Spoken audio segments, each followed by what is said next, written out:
आज हम बात करेंगे जहां एक तरफ हम मनुष्य इस संसार में आकर अनेक समस्याओं से घिरे रहते हैं, वहीं कुछ मनुष्य इंसान रूप में आकर अपने दिव्य कर्मों से असाधारण कार्य करते हुए भगवान का ओहदा या पोजीशन हासिल कर लेते हैं। आज हम बात करेंगे भगवान स्वामीनारायण की। स्वामीनारायण जिन्हें हम भगवान नीलकंठ के नाम से भी जानते हैं। भगवान नीलकंठ के कई मंदिर हैं हमारे देश में। स्वामीनारायण मंदिर के नाम से मुख्यतः गुजरात और दिल्ली में है, और मैं आपको बताना चाहता हूं कि इनके और भी कई मंदिर पूरे विश्व में हैं जो बड़े ही भव्य हैं और दिव्य हैं। तो बात उस समय की है जब स्वामीनारायण की उम्र 14 साल की थी। 14 साल की उम्र में स्वामीनारायण ने अपनी शिक्षा पूर्ण कर ली और इसके उपरांत उन्होंने 1000 सामर्थ्य साधु संतों को दीक्षा दी। 1000 साधु संतों को दीक्षा देना कोई साधारण काम नहीं। ये अपने आप में साबित करता है कि स्वामीनारायण भगवान ही थे, भगवान का रूप थे, क्योंकि ये साधु संत दिव्य शक्तियों से युक्त होते हैं। एक से एक ज्ञानी, एक से एक तेजस्वी,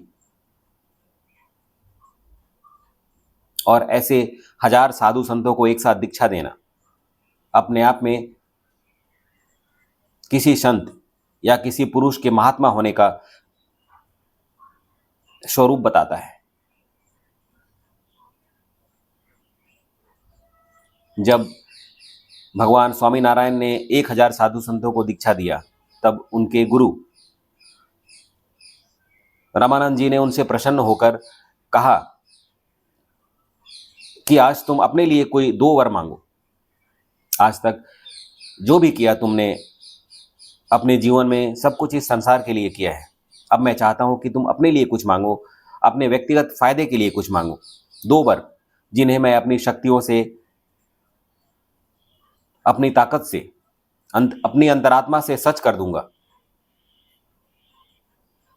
तब नीलकंठ भगवान ने हाथ जोड़कर अपने गुरु को प्रणाम किया और जो 2 वर मांगे वो वर कुछ ऐसे हैं। पहला वर,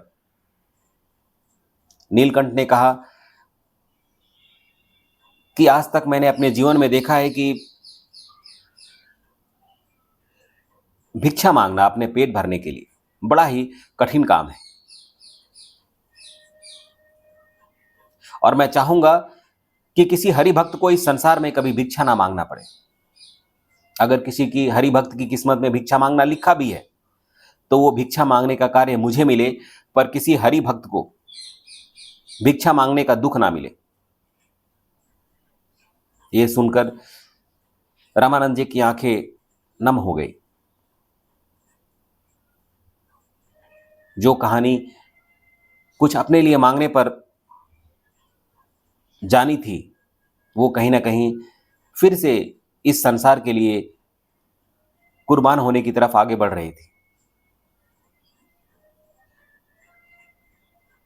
तब नीलकंठ ने दूसरा वर मांगा अपने गुरु रामानंद जी से। नीलकंठ ने कहा कि इस संसार में किसी हरि भक्त को कभी कोई कष्ट नहीं होना चाहिए, कोई दुख या पीड़ा ना हो। यदि किसी हरि भक्त को किस्मत में एक बिच्छू की पीड़ा लिखी है तो बेशक मुझे 100 बिच्छुओं का कष्ट मिले, पर किसी हरि भक्त को एक बिच्छू का भी कष्ट नहीं मिलना चाहिए, क्योंकि जो हरि का भक्त है वो कभी दुखी ना हो, कभी प्रताड़ित ना हो, कभी कष्ट में ना आए। यही मेरी इच्छा है। और अब रामानंद जी समझ चुके थे कि नीलकंठ कोई साधारण इंसान नहीं। इनके पास कोई ऐसी इच्छा नहीं जो खुद के लिए हो।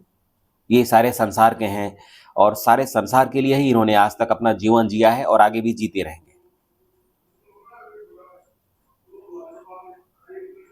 रामानंद जी की आंखें पूरी तरह नम हो चुकी थी। वास्तव में इन दिव्य बातों से वो समझ चुके थे कि नीलकंठ उनके शिष्य नहीं, उनके गुरु स्वरूप हैं। उन्होंने नीलकंठ को अपनी अंतरात्मा से प्रणाम किया